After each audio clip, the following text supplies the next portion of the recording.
everyone, welcome you all in my YouTube channel. Today in this video we are going to discuss about what is the difference between ECR passport and non-ECR passport.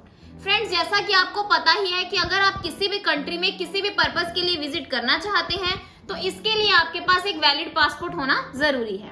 तो passport के लिए आपने कैसे apply करना है, ECR passport और non ECR passport में क्या डिफरेंस है, इन सब से रिलेटेड आज मैं आपको इस वीडियो में बताऊंगी। तो इसके लिए आपने मेरी वीडियो को एंड तक जरूर देखना है, कोई भी पॉइंट मिस नहीं करना। तो चलिए वीडियो को शुरू करते हैं। तो जब भी आपने एक पासपोर्ट के लिए अप्लाई करना है, आपने पासपोर्ट इंडिया के ऑफिशियल पोर्टल पर ही विजिट करना है। आपको वहां पर कुछ फेक वेबसाइट्स भी गिवन होंगी, आपने उन फेक वेबसाइट्स का यूज नहीं करना जब भी आप एक पासपोर्ट के लिए अप्लाई करोगे। आपने जो पासपोर्ट इंडिया की ऑफिशियल साइट है उस पर ही विजिट करना है और पासपोर्ट के लिए अप्लाई करना है। अगर आप फेक वेबसाइट्स का यूज करते हैं पासपोर्ट अप्लाई करने के लिए तो ये फेक वेबसाइट्स आपसे एक्स्ट्रा फीस चार्ज करती हैं, आपको अपॉइंटमेंट डेट बुक करवा कर देती हैं और आपका फिर भी जो पासपोर्ट है वो टाइमली नहीं बन पाता। तो इसलिए आपने इन फेक वेबसाइट्स का बिल्कुल भी यूज नहीं करना है। जब भी आपने पासपोर्ट के लिए अप्लाई करना है, आपने पासपोर्ट इंडिया की ऑफिशियल साइट पर ही विजिट करना है। तो अब बात आती है कि आपको यहाँ पर ECR पासपोर्ट इशू किया जाएगा या फिर नॉन ECR पासपोर्ट इशू किया जाएगा। तो मैं आज आपको इस वीडियो में दोनों में क्लियरली डिफरेंस बता देती हूँ कि ECR पासपोर्ट में क्या डिफरेंस है और नॉन ECR पासपोर्ट में दोनों में यानी कि क्या डिफरेंस है।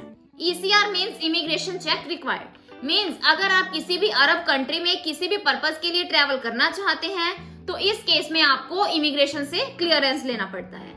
और जब भी आप पासपोर्ट के लिए अप्लाई करते हैं तो आपको यहाँ पर 10th क्लास की मार्कशीट ऐड करना जरूरी नहीं होता, यानी कि अगर आप 10th क्लास से कम पढ़े लिखे हैं तो ही आपको जो मिनिस्ट्री ऑफ एक्सटर्नल अफेयर्स है उसकी तरफ से आपको ECR पासपोर्ट इशू किया जाता है। यहाँ पर एक और भी केस है कि अगर आप अपनी 10th की मार्कशीट अपने पासपोर्ट अप्लाई करते समय साथ में नहीं लगाते तो भी आपको जो पासपोर्ट है वो ECR कैटेगरी का ही इशू किया जाता है। Non ECR means immigration check not required. Non ECR passport का जो अनदर नेम है वो है ECNR, यानी कि यहाँ पर आपको इमिग्रेशन से क्लियरेंस लेने की कोई भी जरूरत नहीं होती।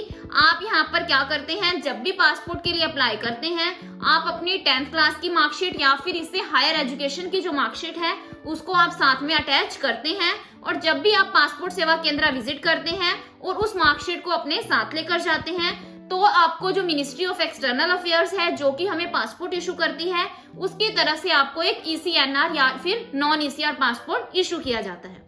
तो बाकी जो प्रोसेस है आपने सेम वैसे ही अप्लाई करना है। पासपोर्ट इंडिया की जो ऑफिशियल साइट है www.passportindia.gov.in, आपने इसी साइट पर विजिट करना है। बस आपने यहाँ पर क्या करना है, अगर आप ECR पासपोर्ट के लिए अप्लाई कर रहे हैं तो आप अपनी 10th क्लास की मार्कशीट साथ में नहीं लगाओगे।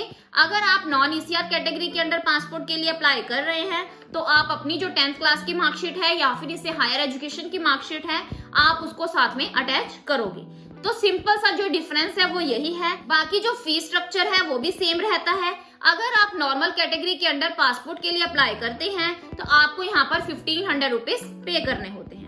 अगर आप तत्काल कैटेगरी के अंडर पासपोर्ट के लिए अप्लाई करते हैं, तत्काल कैटेगरी मीन्स अगर आप पासपोर्ट जल्दी बनवाना चाहते हैं तो आपको जो फीस है वो 3500 रुपीज पे करनी होती है। यानी कि फीस स्ट्रक्चर भी सेम रहता है, अप्लाई करने का प्रोसेस है वो भी सेम रहता है। आपने क्या करना है, एक अपॉइंटमेंट डेट बुक करनी है सबसे पहले और फिर आपने क्या करना है, उसी सेम अपॉइंटमेंट डेट और टाइम पर पासपोर्ट सेवा केंद्र विजिट करना है। यानी कि जब आपने अपॉइंटमेंट बुक की थी उसमें आपने जो भी डेट और टाइम सिलेक्ट किया था उसी सेम डेट और टाइम पर आपने पासपोर्ट सेवा केंद्र विजिट करना है। वहां पर आपने अपने इंपॉर्टेंट डॉक्यूमेंट साथ लेकर जाने हैं, जैसा कि आपका Aadhaar card, PAN card, voter ID card, और या फिर अगर आप नॉन ECR कैटेगरी के अंडर अप्लाई करते हैं तो आप अपने एजुकेशनल सर्टिफिकेट्स हैं उनको भी साथ लेकर जाओगे। तो आपने क्या करना है, पासपोर्ट सेवा केंद्र विजिट करना है। वहां आपसे कुछ क्वेश्चंस पूछे जाते हैं, आपके डॉक्यूमेंट्स वेरीफाई किए जाते हैं। अगर आप वहां पर सारी टर्म्स एंड कंडीशंस को सेटिस्फाई कर देते हैं तो आपकी जो एप्लीकेशन फाइल है उसको नेक्स्ट स्टेप यानी कि पासपोर्ट पुलिस वेरिफिकेशन के लिए सेंड कर दिया जाता है। आफ्टर अपॉइंटमेंट आपकी जो पुलिस वेरिफिकेशन है वो होती है, यानी कि आपको पुलिस स्टेशन से कॉल आती है और आपको वहां भी अपने कुछ ओरिजिनल डॉक्यूमेंट्स यानी कि जो आप पासपोर्ट सेवा केंद्र लेकर गए थे उन्हीं डॉक्यूमेंट्स के साथ आपने क्या करना है, पुलिस स्टेशन विजिट करना है। वहां भी आपके जो डॉक्यूमेंट्स हैं उनको वेरीफाई किया जाएगा। अगर कोई मिस्टेक होती है आपके डॉक्यूमेंट्स में तो आपकी जो एप्लीकेशन फाइल है उसको रिजेक्ट भी किया जा सकता है। अगर आप वहां पर सारी टर्म्स एंड कंडीशंस को सेटिस्फाई कर देते हैं तो आपका जो पासपोर्ट है वो प्रिंटिंग के लिए सेंड कर दिया जाता है। तो कुछ ही दिनों में जो आपका पासपोर्ट है वो प्रिंट होकर आपके जो एड्रेस है जो आपने दिया था उसी एड्रेस पर सेंड कर दिया जाता है, यानी कि कोरियर के थ्रू आपके घर तक डिलीवर कर दिया जाता है। तो सिंपल सा डिफरेंस क्या था कि ईसीआर पासपोर्ट में आपने अपनी 10th क्लास की मार्कशीट अटैच नहीं करनी है और नॉन ईसीआर पासपोर्ट में आपने अपने एजुकेशनल सर्टिफिकेट्स यानी कि 10th की मार्कशीट या फिर इससे हायर एजुकेशन की जो मार्कशीट है उसको साथ में अटैच करना है। तो ये था कंप्लीट प्रोसेस कि आपने पासपोर्ट के लिए कैसे अप्लाई करना है और नॉन ईसीआर पासपोर्ट और ईसीआर पासपोर्ट में क्या डिफरेंस होता है। आई होप आपको सारे डाउट्स क्लियर होंगे, आपको क्लियरली डिफरेंस पता चल गया होगा कि ईसीआर पासपोर्ट और नॉन ईसीआर पासपोर्ट में क्या डिफरेंस है और पासपोर्ट के लिए कैसे अप्लाई करना है। So this is the end of my video. अगर आपको मेरी वीडियो अच्छी लगी हो तो प्लीज मेरी वीडियो को लाइक करें और अगर आपको कोई भी डाउट है तो आप कमेंट सेक्शन में पूछ सकते हैं। Thanks for listening and thank you everyone.